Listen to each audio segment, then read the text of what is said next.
Ya, bismillah, alhamdulillah, salatu wassalamu ala rasulullah. Assalamualaikum warahmatullahi wabarakatuh. Kita lanjutkan di bab yang terakhir, bab 10 di diktat kita. Namun mohon maaf, ini belum selesai ditulis di diktat ya. Rencananya akan ditulis di diktat.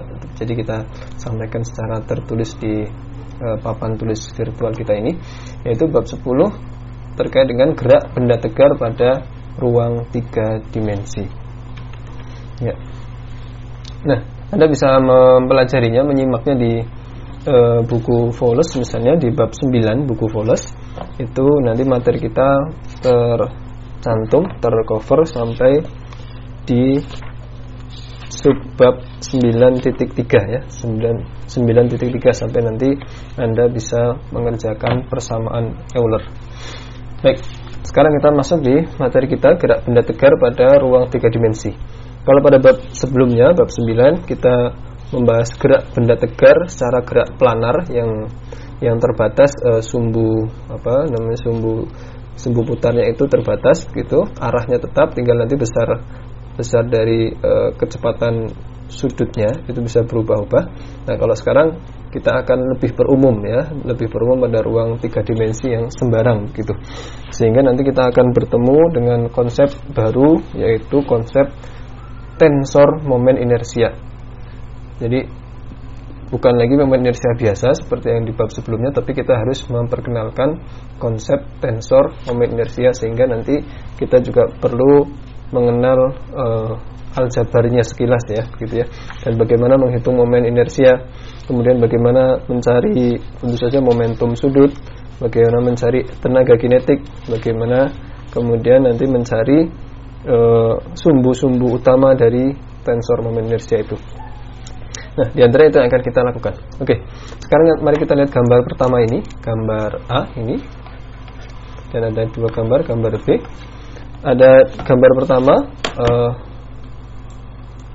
misalkan ini adalah benda yang kemudian bendanya yang warna yang bawah ini ya, bentuk sembarang ini warna biru ini, itu dia diputar terhadap sumbu putar yang melalui titik O ini, titik 0 ini, titik O ini maaf ya. Dan ini sumbu rotasinya, dan sumbu rotasi ini dia berputar dengan kecepatan sudut omega ya. Maka kita bisa menyematkan sudut vektor satuan arah putar, yaitu namanya n topi begitu, arahnya searah dengan arah omega, kecepatan sudutnya. Lalu kemudian setiap titik MI pada benda itu, setiap titik massa MI memiliki jarak RI, dan dia memiliki kecepatan VI. Yang VI-nya tidak harus arahnya juga sembarang arah VI-nya ya, karena nanti tergantung omeganya nanti. Nah, tetapi selalu memiliki kaitan yang nanti tertentu. Kemudian jarak antara titik MI itu secara tegak lurus terhadap sumbu putar namanya adalah RI tegak ya. Gitu ya, itu arah kita. Kemudian pada arah omeganya. Nah, omeganya itu dia bisa sembarang, misalnya ini kita sematkan sumbu X, Y, Z yang tidak searah dengan omega. Karena biasanya kita sematkan omega itu kecepatan sudutnya ditaruh di sumbu Z begitu. Nah, bagaimana kalau tidak? Sehingga kita harus mendefinisikan kembali. Nah, maka arah omega itu nanti disimbolkan dengan arah vektor entopi. Ya, vektor entopi itu nanti bisa kita tuliskan sebagai, kita tuliskan di sini ya. Vektor entopi itu adalah, kalau kita melihat dari arah ini, sudut antara omega dengan X adalah sudutnya alfa. Sehingga kalau kita mau proyeksikan vektor entopi ke arah X, itu adalah cos alfa ke arahnya arah X ya, gitu ya, X topi. Ditambah dengan yang ke arah Y berarti adalah cos beta, dan yang ke arah Z adalah gamma plus cos gamma Z. Ini vektor entopi. Oke, itu vektor entopi kita. Kemudian kita akan menghitung momen inersia ya dari kasus kita ini tadi, momen inersia. Tentu saja definisi formal yang biasa adalah momen inersia sebuah massa MI terhadap sumbu putar itu adalah selalu I adalah MI kalikan jarak mendatar ini, jarak tegak lurus ini, yaitu RI tegak kuadrat ya. Nah, kalau itu untuk satu massa MI. Kalau untuk semua massa MI di dalam benda ini, maka kita jumlahkan sigma untuk seluruhnya, untuk semua I gitu ya. Oke. Lalu kemudian dari kita perkecil, oke. Dari persoalan itu juga kita bisa dapatkan RI tegak lurus itu apa? RI tegak lurus itu adalah RI tegak lurus itu adalah vektor RI ini pada arah sin theta I gitu ya. Karena tetanya di sini, RI-nya di situ, berarti RI itu adalah besar dari vektor RI sin theta I.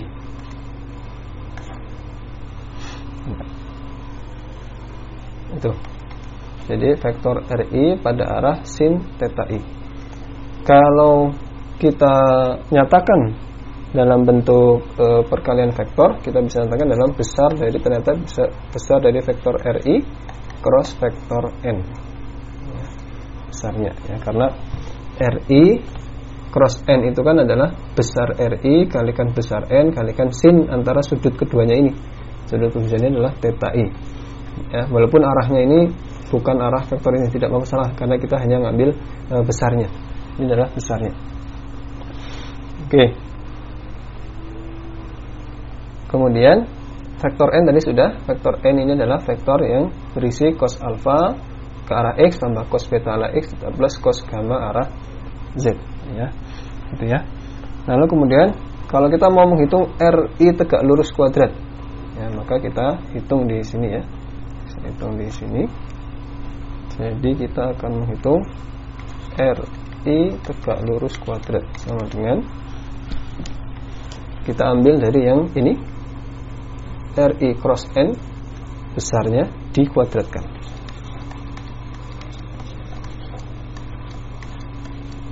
Itu kita masukkan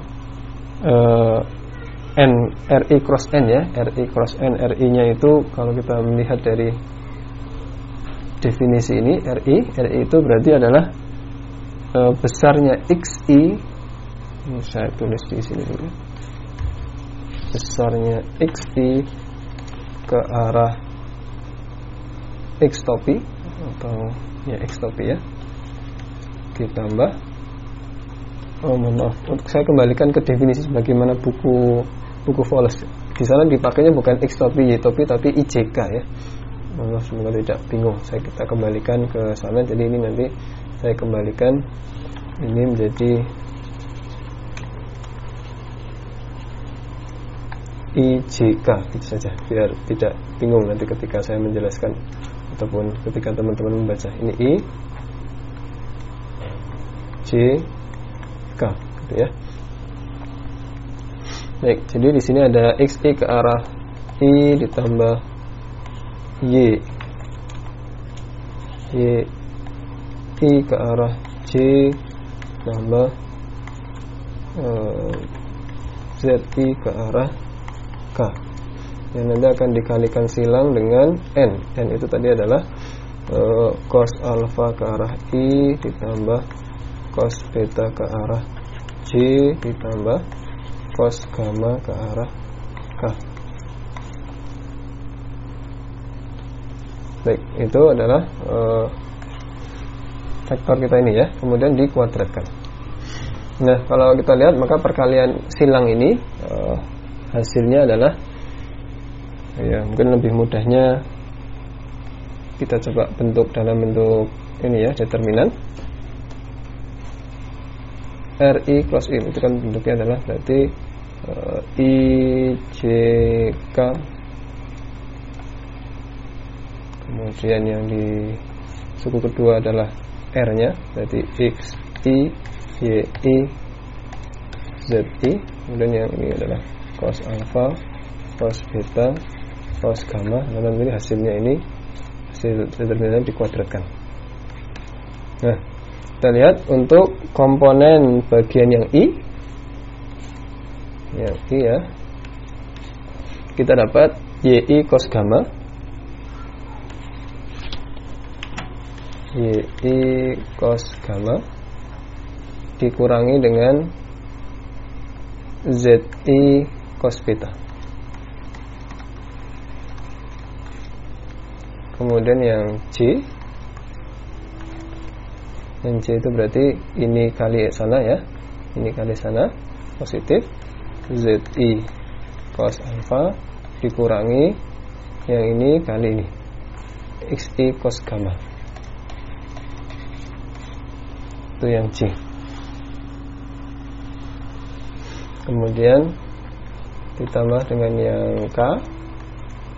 Yang K itu berarti XI cos beta kurangi YI cos alpha, XI cos beta kurangi YI cos alpha.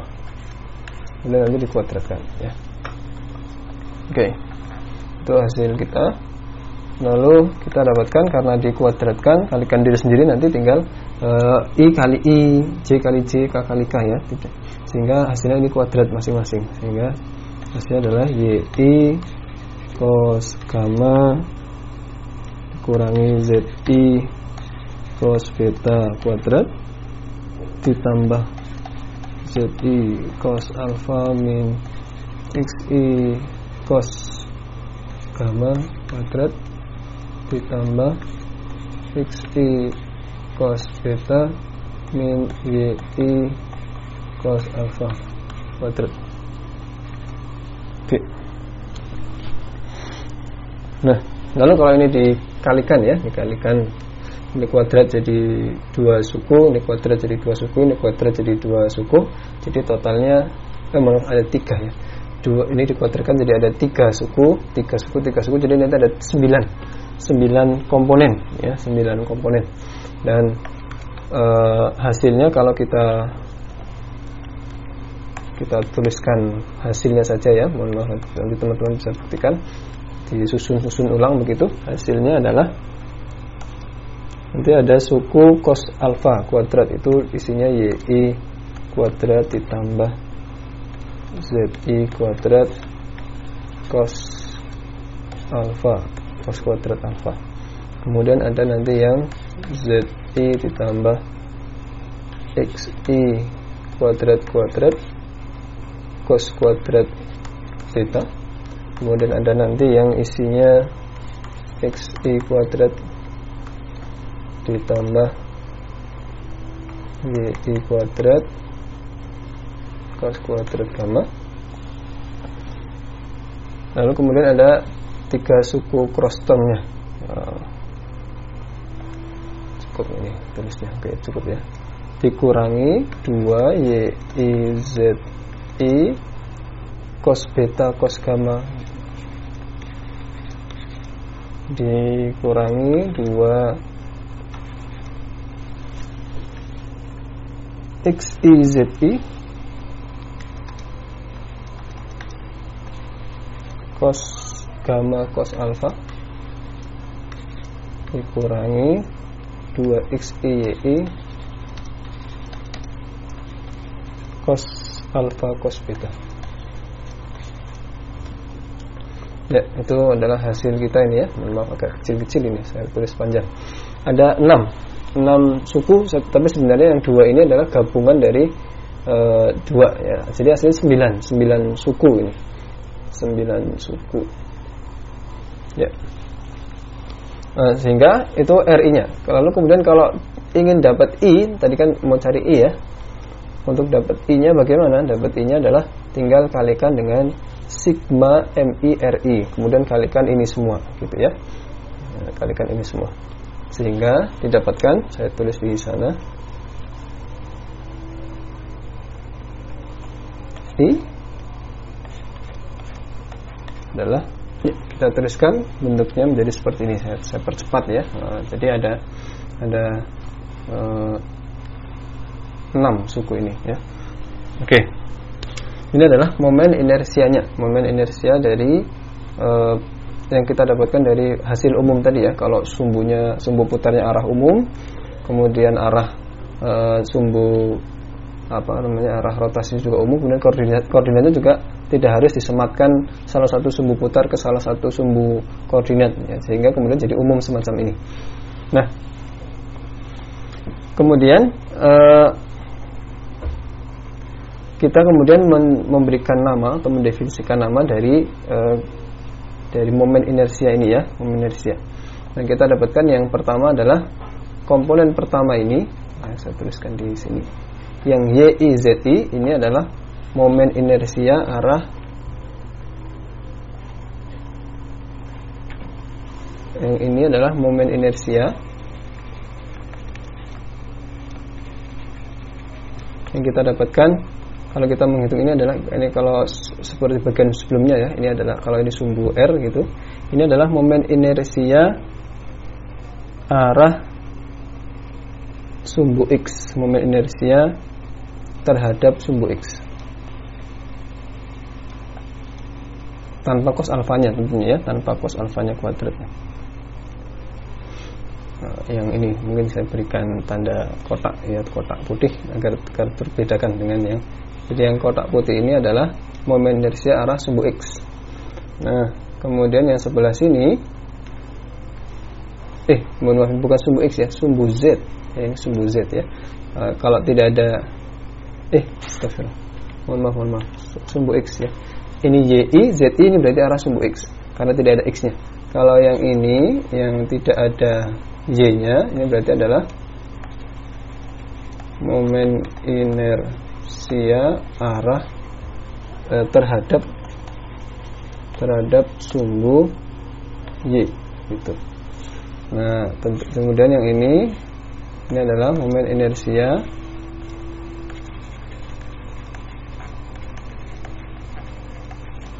terhadap sumbu Z gitu ya.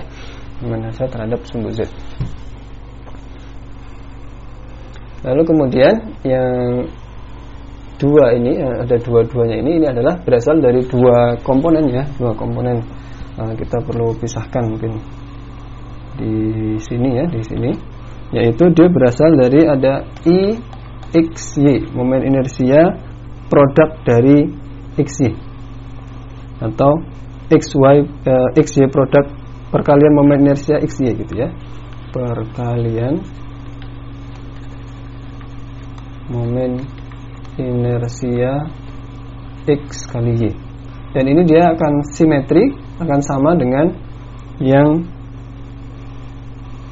maaf, ini YIZI berarti bukan X ya, salah lihat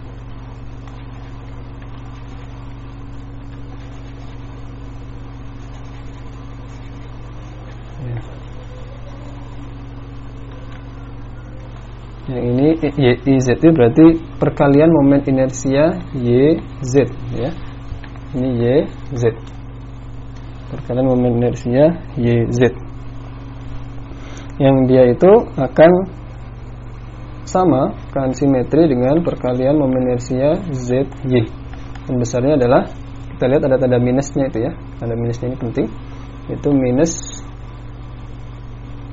sigma IMI YIZI. Nah, ini adalah perkalian momen inersia YZ. Tentunya dengan cara yang sama, yang ini adalah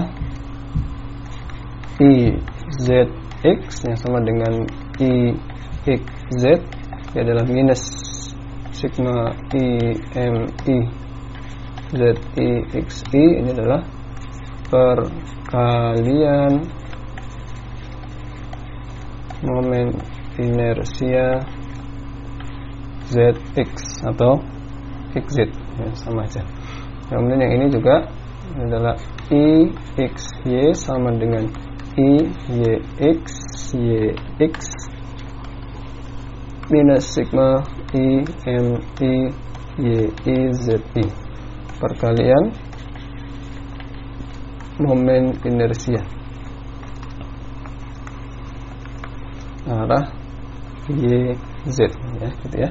Jadi itu nama-nama yang kita berikan terhadap itu, dan ini cost-nya tidak ikut ya, cost-nya tidak ikut. Ada penamanya tidak melibatkan cost. Nah, itu bentuknya. Kalau nanti masanya bentuknya adalah diskrit pakai sigma. Nanti kalau masanya bentuknya kontinum tinggal ganti sigmanya ini menjadi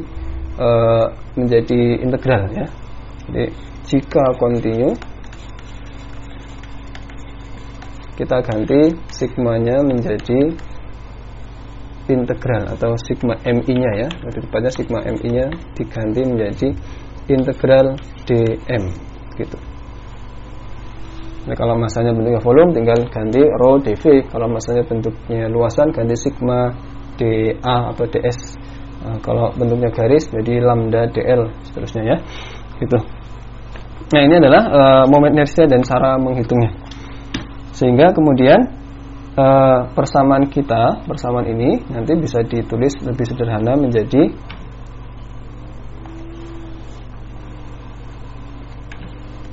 tulis di sini ya. Di momen inersia itu adalah kita dapatkan ada ix arah cos kuadrat alfa ditambah iy arah cos kuadrat beta ditambah zz cos kuadrat gamma ditambah yang 3 suku terakhir adalah 2 menjadi positif ya, karena minusnya tadi kita masukkan ke dalam definisi izx nya itu dalam situ.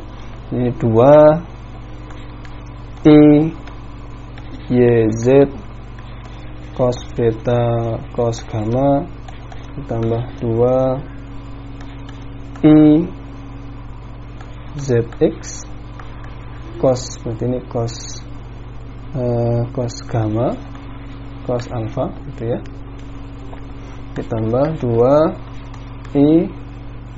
xy kalikan cos alfa cos gamma. Ya, ini bentuk momen inersinya, dan berangkat dari sini kita kemudian bisa menyusun tensor momen inersia. Ya, kita bisa menyusun tensor momen inersia yang terdiri dari 9 komponen. 9 komponen dari momen inersia tadi, 9 komponen. Nah, tensor momen inersia ini kita tuliskan begini, I tensor gitu ya, I tensor. Tensor momen inersia kalau di dalam buku Fowles dia tulis sebagai huruf tebal, I tebal gitu. Itu terdiri dari, saya tuliskan dalam bentuk matriks 9 kolom ya, 9 komponen yang matriks persegi 3x3. Jadi dia isinya I x di sini, kemudian yang di tengah ini adalah I y, kemudian yang di sini ada I z. Kemudian di sini I x y. Yang di sini berarti I y x. Yang di sini adalah I x z. Yang di sini I z x. Yang ini selalu simetri ya, ini dan ini simetrik. Yang ini dan ujung sana dan ujungnya simetrik. Kemudian yang ini adalah I y z. Yang ini simetrik dengan I z y. Simetrik ya. Ini juga dengan sana simetrik. Oke. Adalah tensor momen inersia. Kemudian kita juga agar bisa membentuk perkalian yang menghasilkan ini momen inersianya itu ini ya, ini momen inersia. Ini adalah tensornya. Agar kita bisa mendapatkan momen inersia dari perkalian tensor dengan sesuatu, maka kita perlu juga tuliskan n itu tadi, vektor arah ya, vektor arah dari momentum dari arah kecepatan sudut. Tensor vektor n ini kita tuliskan juga dalam bentuk cos alfa kalikan cos beta kalikan cos gamma gitu ya. Ini bentuk dari matriks. Ini berarti matriks kolom. Nah, untuk mendapatkan momen inersia yang skalar biasa tadi, itu bisa diperoleh dengan mengalikan n entropi tapi yang ditranspos gitu ya, transpos kalikan dengan tensor momen inersia kalikan dengan n entropi gitu. Ini berarti mengalihkan matriks, kalau ditranspos jadi kolom jadi matriks baris cos alfa cos beta cos gamma kalikan matriks tensor I tadi yang 9 kolom tadi ya. Yang 9 ini tadi 3 kali 3 9 kolom 9 komponen kalikan dengan yang N itu tadi, cos alfa, cos beta, cos gamma. Itu maaf tidak bisa ditulis semua. Jadi tapi ini adalah cara memperoleh I dari kalau kita mengetahui tensor momen inersia sudah dapat dan ada arah dari kecepatan sudutnya. Oke, jadi kita dapatkan itu. Baik, berikutnya jadi kita sudah bagian pertama kita mendapatkan, saya tulis bagian pertama ya, kita mendapatkan momen inersia menggunakan tensor.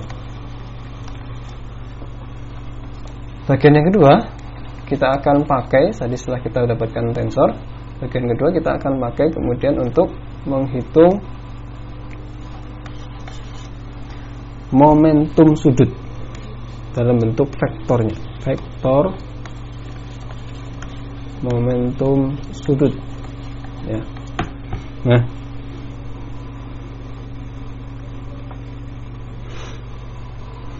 baik, kalau untuk satu partikel L, satu partikel itu kan nanti kalau satu partikel adalah RI cross MI VI, ini sudah kita dapatkan di bab sebelumnya ya. Kalau untuk totalnya berarti sigma I gitu ya, semacam itu.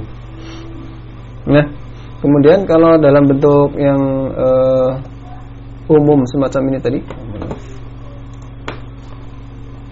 bentuk yang umum tadi ya, bahwasanya sudutnya itu begitu membentuk semacam ini, maka kita perlu nyatakan VI, kecepatan partikel I itu sebagaimana di bab sebelumnya adalah bisa dinyatakan sebagai omega cross RI ya, gitu ya. VI adalah omega cross RI. Lalu dimasukkan ke dalam persamaan itu, jadi L itu akan menjadi ini momentum sudut ya, berarti vektor sigma I kalikan RI cross MI cross bukan cross ya, omega cross RI ya, ini ya. Jadi berbentuk semacam ini dengan urutan kalikan dulu bagian ini baru dikalikan dengan F. Lalu MI nya ini karena dia skalar bisa geser keluar ya, bisa geser keluar sehingga kita bisa tuliskan dalam bentuk sigma bukan V nya, L nya ya, L nya kita tuliskan dalam bentuk sigma I MI RI cross omega cross RI. Oke, bentuknya ini.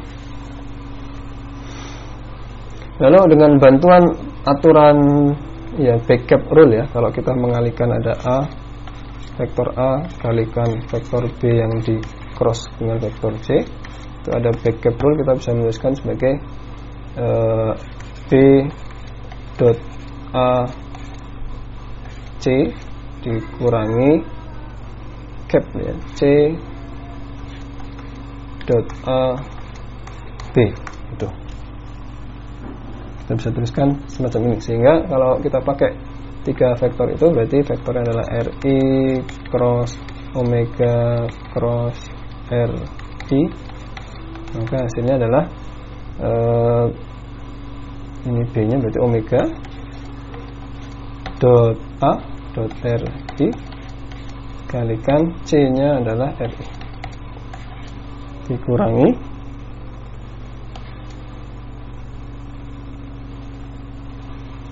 betul nggak ya?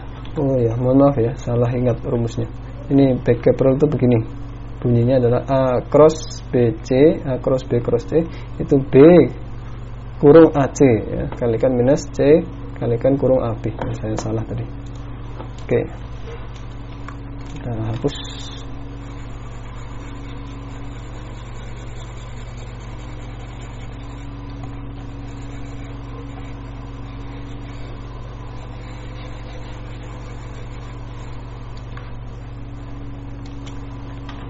Jadi B kalikan A dot C, ini backnya, kalikan C B, ya. Sehingga B-nya itu omega kalikan A kali C. A kali C itu R kali R. Oh, jadi R I kuadrat ya, karena jadi besarnya saja. Kurangi C-nya itu adalah RI, A-nya RI dot omega. Nah, jadi kita punya ini bentuk semacam itu, sehingga momentum sudut kita L itu bisa kita tulis sebagai sigma I MI. Dia adalah suku pertama isinya RI, ini vektor yang skalar saya depankan, kalikan omega, dikurangi sigma I MI vektor RI kalikan vektor RI dot omega, ya gitu ya. Ini yang kita dapatkan sampai di sini, itu L momentum sudutnya. Nah, bagaimana kita bisa nyatakan momentum sudut ini dalam dalam tensor momen inersia? Kan tadi sudah kita dapat tensor momen inersia ya. Maka caranya kita tulis ulang dia sebagai bentuk semacam ini. Kita tuliskan L sebagai, ada bagian yang saya kecilkan dulu. Ya, L ini bagian ini, sigmanya ini kan hanya bekerja pada yang memiliki label I. Omega tidak bekerja, berarti ini sigma I MI RI kalikan omega vektor, kemudian dikurangi yang ini. Kalau kita tuliskan dengan cara menjejerkan ya, jejerkan saja RI itu cara penulisan tensor ya, tensor itu dituliskan dengan menjejerkan, itu adalah menjadi sigma MI RI dilepas kurungnya kalikan dengan didot ya, didotkan dengan omega. Oke, dengan omega. Lalu agar lebih tensor, kita tuliskan, kita misalkan kita sama-sama ada omeganya ya, omeganya kita keluarkan dot omega. Lalu yang dalam ini, yang di dalam sini kita berikan tensor identitas sigma I MI RI kalikan tensor 1, tensor identitas 1 ya, dikurangi sigma I MI RI, ini dijajarkan saja. Ini bukan perkalian titik, bukan perkalian biasa, tapi perkalian tensorial ini ya, dijajarkan saja. Oke, itu kita dapatkan. Kemudian definisinya adalah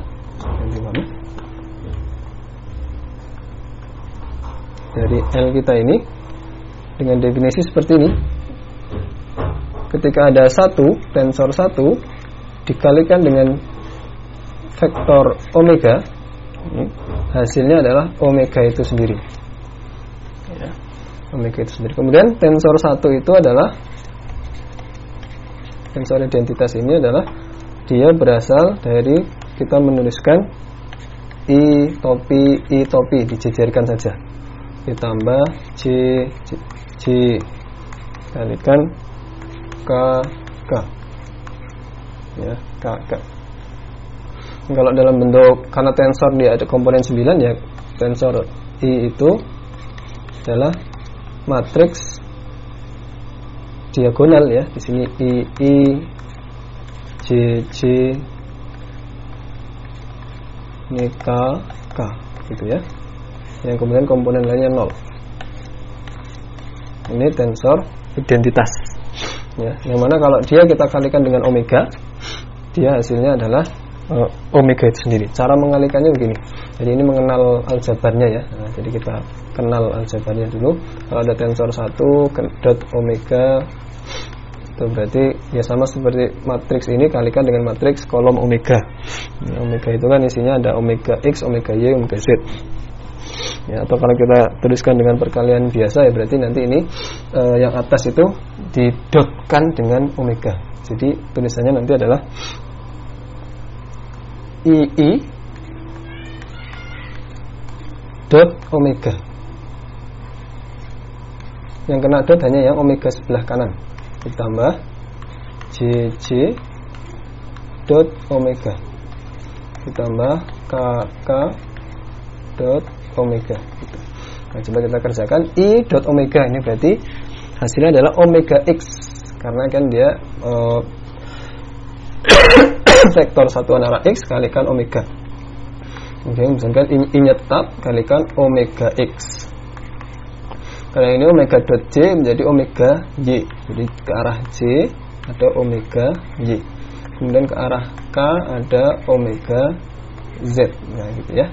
Sehingga ini memang adalah omega itu sendiri. Gitu ya. Ini cara mengalihkan tensor kita. Jadi kalau ada perkalian dijejerkan semacam itu, tinggal tensornya tinggal dijejerkan. Ini kalau perkalian tensor ya. Nah, maka kalau ada perkalian semacam itu tadi, kita kenal sebagai perkalian dyad product atau perkalian dyad. Itu adalah kalau ada dua vektor A dan B yang dijejerkan ya, dijejerkan saja. Itu berarti nanti semacam itu. Nah, kalau ada dua vektor yang dijejerkan semacam ini, dia membentuk 9 komponen. Kalau tadi kan kalau I dan J-nya dijejerkan, I sama J itu berbeda arah sehingga 0. Tapi kalau semacam ini dia tidak 0, maka secara umum bentuknya adalah dia berbentuk matriks yang isinya AX, bukan AX ya, karena ini B, AX, BX, kemudian AX, BY, AX, BZ. Di sini AY, BX, AY, BY, AY, BZ, AZ, BX, Y, B, Y gitu ya. Ini AZ ya. AZ, BY, yang di sini AZ, BZ ya. Ini dyad produk, perkalian dyad. Dan seperti tadi, dia bisa kita kalikan dengan vektor ya. Kita bisa kalikan AB, dyad produk AB, cuman perkalian tensor A dyad ya. Seperti tadi kita menuliskan ini, itu kita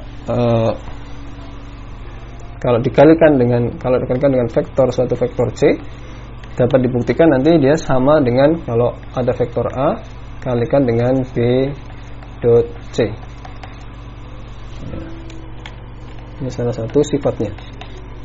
Ini sifatnya. Silakan nanti bisa dibuktikan sendiri ya. Nanti kita mengenal dyad produk itu. Ya, tadi ada pembuktiannya juga di Poles itu ya, membuktikan itu. Nah, ini sifatnya. Jadi kita ingat sifat pertama.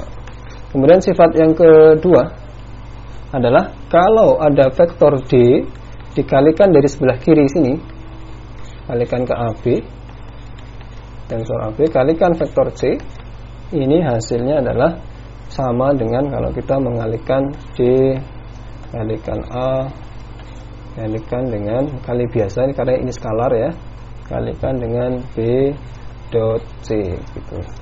Ini sifat 2 yang nanti bisa dibuktikan sendiri lah, cukup mudah ya, cukup mudah ini membuktikannya. Oke,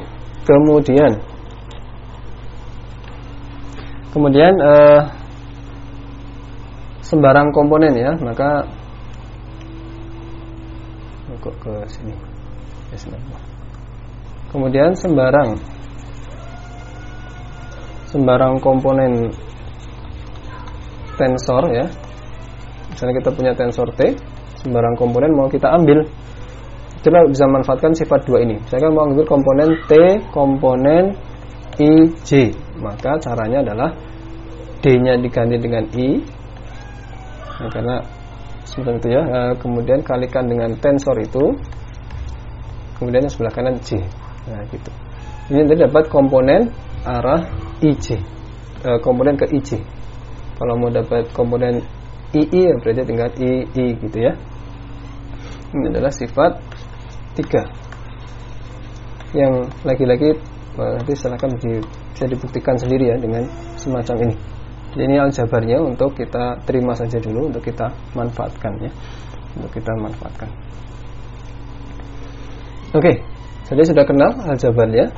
Kalau kita kembali ke atas, sehingga kita lihat tensor, lihat momen inersia tadi, bukan tensor ya, ini momen inersia kita ini, itu adalah di dalamnya ada semacam ini ditambah semacam itu ya. Sehingga kalau kita tulis I, ini kan L itu harusnya adalah I omega. Nah ini I-nya, I dalam bentuk tensor sekarang. Bagaimana I-nya? I-nya itu adalah berbentuk, ada sigma tadi, sigma I MI RI kuadrat kalikan tensor 1 dikurangi sigma MI diet produk dari RI. Ini diet produk ya, jejerkan saja. Nah, ini adalah tensor momen inersia.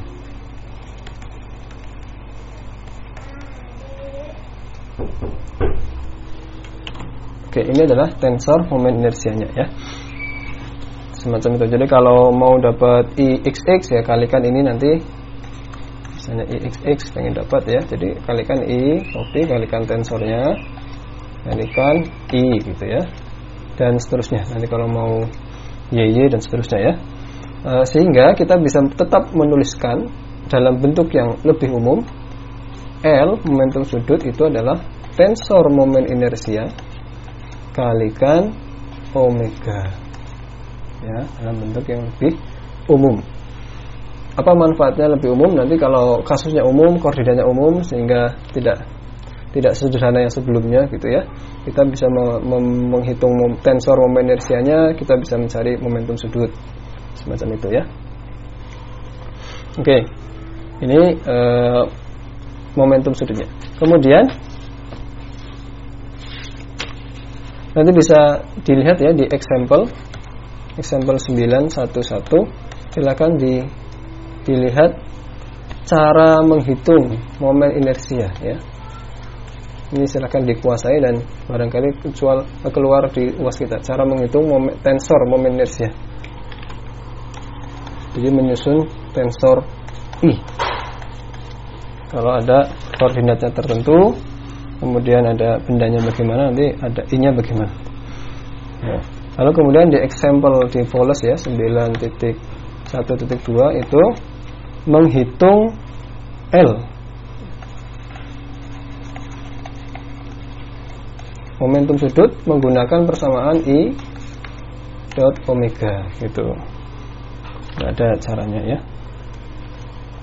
Oke, untuk teman-teman semua. Lalu kemudian jadi ini yang bagian kedua sudah selesai ya. Jadi sampai di sini kita sudah selesai mengerjakan momentum sudut L, vektor momentum sudut. Nah, berikutnya sebagai pelengkap kita selesaikan yang bagian ketiga adalah menghitung T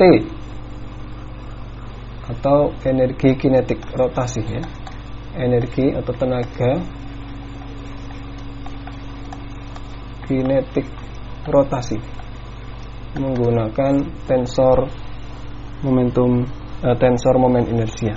Ya tadinya berawal dari T rotasi, itu kita tahu untuk setiap partikel MI itu adalah tinggal jumlahkan sigma I setengah MI kalikan VI dot VI kan gitu ya. Lalu karena VI-nya bisa diubah menjadi seperti tadi, VI-nya itu diubah menjadi omega cross RI, kita bisa manfaatkan itu salah satu. Nah, kita ubah ya, jadi setengah keluar setengahnya sigma MI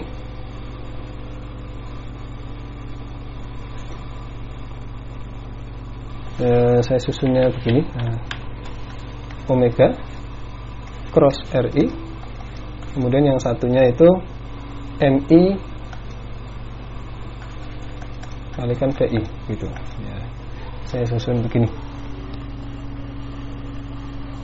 Nah, lalu kemudian karena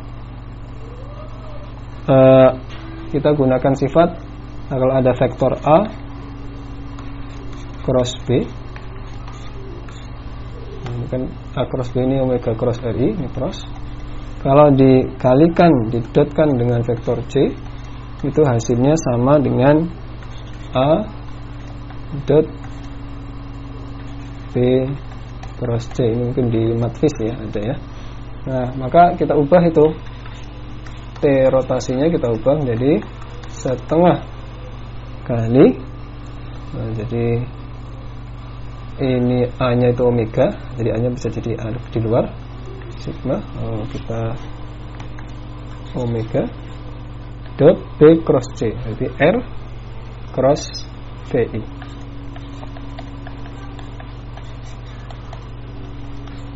Lalu ada MI nya nanti di situ ya, di dalam situ MI nya kita taruh di bersama dengan VI. Ya, ini T rotasi. Nah, kalau ini keluar, omeganya bisa keluar karena tidak ada label I nya, keluar jadi setengah omega. Kemudian yang bagian belakang ini adalah R cross P. R cross P itu adalah momentum sudut, sehingga kita dapatkan persamaannya T rotasi itu dinyatakan sebagai setengah omega dot L ya, gitu ya, setengah omega dot L.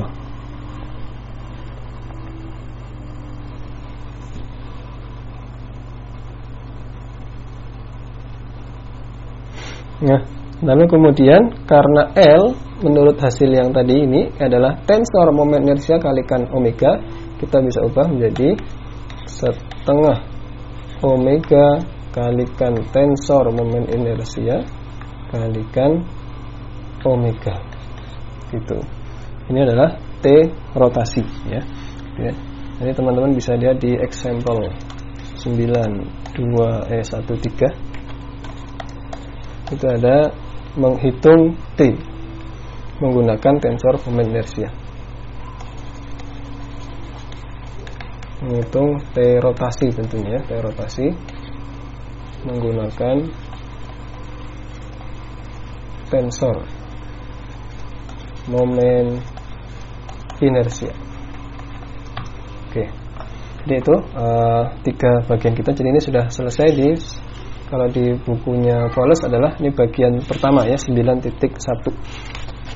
Maka jadi di sini kita sudah bisa menguasai tensor momen inersia, kemudian penggunaannya ya untuk menghitung tenaga kinetik rotasi, menghitung momentum sudut, dan juga menghitung tadi yang pertama adalah menghitung momen inersianya itu sendiri ya. Menghitung momen inersia dari tensor kan begitu ya. Oke. Baik, sampai di sini dulu di bagian pertama di bab 10. Nanti setelah itu akan dilanjutkan bagaimana mencari prinsipal aksis atau sumbu-sumbu utama. Lalu kemudian bagaimana mendiagonalkan tensor momen inersia, kemudian sampai di persamaan Euler ya, persamaan Euler. Masih ada bagian itu. Baik, demikian. Terima kasih. Assalamualaikum warahmatullahi wabarakatuh.